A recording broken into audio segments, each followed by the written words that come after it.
ఉత్పన్న ఏకాదశి రోజు విష్ణువుని ఎలా పూజిస్తే సంవత్సరం మొత్తం వృత్తి ఉద్యోగ వ్యాపార రంగాల్లో విశేషమైన ఫలితాలు పొందవచ్చు. ఇప్పుడు చూద్దాం. వీడియో చూసే ముందు వీడియోకి లైక్ కొట్టి మా ఛానల్ని సబ్స్క్రైబ్ చేసుకోండి. కార్తీక మాసంలో బహుళ పక్షంలో వచ్చే ఏకాదశి తిథిని అప్పన్న ఏకాదశి అనే పేరుతో పిలుస్తారు. దీనికి ఉత్పన్న ఏకాదశి అనే పేరు ఎందుకు వచ్చింది అంటే శ్రీమహావిష్ణువు మురాసురుడు అనే పేరు గలిగిన రాక్షసుడితో కొన్ని వేల సంవత్సరాల పాటు యుద్ధం చేస్తాడు. అయినప్పటికీ ఆ మురాసురుడిని శ్రీమహావిష్ణువు సంహరించలేకపోతాడు. ఆ సమయంలో యుద్ధరంగంలో విశ్రాంతి తీసుకోవాలని శ్రీమహావిష్ణువు ఒక కొండ గుహలోకి వెళ్లి విశ్రాంతి తీసుకుంటూ ఉంటాడు. విష్ణుమూర్తిని వెతుక్కుంటూ మురాసురుడు అనే రాక్షసుడు కూడా కొండ గుహలోకి ప్రవేశిస్తాడు. అలా కొండ గుహలో విశ్రాంతి తీసుకుంటున్నటువంటి విష్ణుమూర్తి మీదకి మురాసురుడని రాక్షసుడు రాగానే విష్ణుమూర్తి శరీరంలో నుంచి ఒక అందమైన కన్య ఆవిర్భవించి ఆ కన్య మురాసురుడు అనే రాక్షసుడితో యుద్ధం చేసే మురాసురుని సంహరిస్తుంది. ఆ కన్య పేరు ఏకాదశి. అలా విష్ణువు శరీరం నుంచి ఒక అందమైన కన్య బయటకు వచ్చి మురాసురుడని రాక్షసుడిని సంహరించిన రోజు కార్తీక బహుళ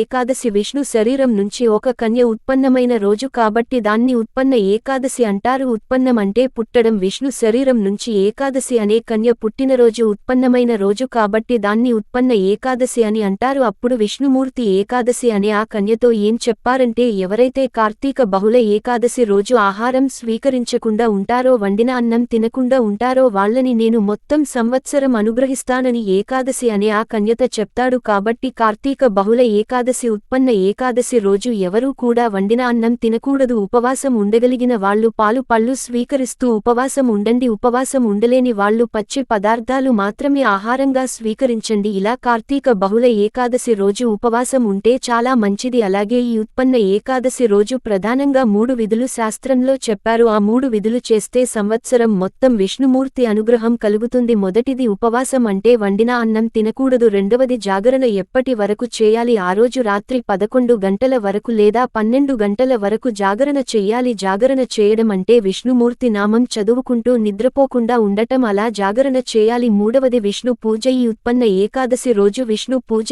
ఎలా చేయాలంటే విష్ణుమూర్తి దగ్గర ఇంట్లో దీపం పెట్టాలి. విష్ణుమూర్తి అంటే లక్ష్మీనారాయణ ఫోటో గాని, రాముడు, కృష్ణుడు, వెంకటేశ్వర స్వామి, నరసింహ స్వామి ఏ ఫోటో అయినా విష్ణు స్వరూపమే. ఆ ఫోటో దగ్గర దీపం పెట్టుకొని ఆ ఫోటోకి శాల పుష్పాలతో పూజ చేయాలి. శాల పుష్పాలు అంటే మీ ఇంటి ఆవరణలో పెరిగిన మొక్కల పుష్పాలు. వాటిని శాల పుష్పాలు అంటారు. ఇంటి ఆవరణలో మీకు మొక్కలు లేవనుకోండి, తెల్ల గన్నేరు పూలు గాని, నందివర్ధనం పూలు గాని, తుమ్మి పూలు గాని, జాజిపూలు గాని ఆ ఫోటో దగ్గర ఉంచండి. ఎందుకంటే ఈ పువ్వులు విష్ణువుకి ఇష్టమని నరసింహ పురాణంలో, నారద పురాణంలో చెప్పారు. ఇవి కూడా మీకు దొరకలేదనుకో, తులసి దళాలను విష్ణు దగ్గర ఉంచి నమస్కారం చేసుకోండి. ఇలా చేసినా కూడా అద్భుతమైన ఫలితాలు వస్తాయి. అయితే హారతి మాత్రం పచ్చ కర్పూరంతో ఇవ్వండి. ఉత్పన్న ఏకాదశి రోజు పచ్చ కర్పూరంతో విష్ణు సంబంధమైన ఫోటోకి హారతి ఇస్తే భూమి లాభం తొందరలో కలుగుతుంది. కోర్టు వ్యవహారాల్లో విజయం వరిస్తుంది. గృహయోగం సిద్ధిస్తుంది. కుటుంబ కలహాలు తగ్గుతాయి. పచ్చ కర్పూరంతో హారతి ఇచ్చి ఆ తర్వాత తీపి పదార్థాలలో పచ్చ కర్పూరం కలిపి ఇంట్లో విష్ణుమూర్తికి నైవేద్యంగా పెట్టాలి. అలాగే దేవాలయంలో కూడా ఉత్పన్న ఏకాదశి రోజు కొన్ని పనులు చెయ్యాలి. విష్ణు సంబంధమైన ఆలయం అంటే రాముడు, కృష్ణుడు, నరసింహస్వామి, వెంకటేశ్వర స్వామి ఏ విష్ణు సంబంధమైన ఏ ఆలయానికైనా వెళ్లి సరి సంఖ్యలో ప్రదర్శనలు చేయండి. సహజంగా అందరూ దేవాలయానికి వెళ్లి 5 గాని 3 గాని ప్రదక్షిణాలు చేస్తారు. 11 ప్రదర్శనలు చేస్తారు. బేసి సంఖ్యల ప్రదర్శనలు చేస్తారు. కానీ ఉత్పన్న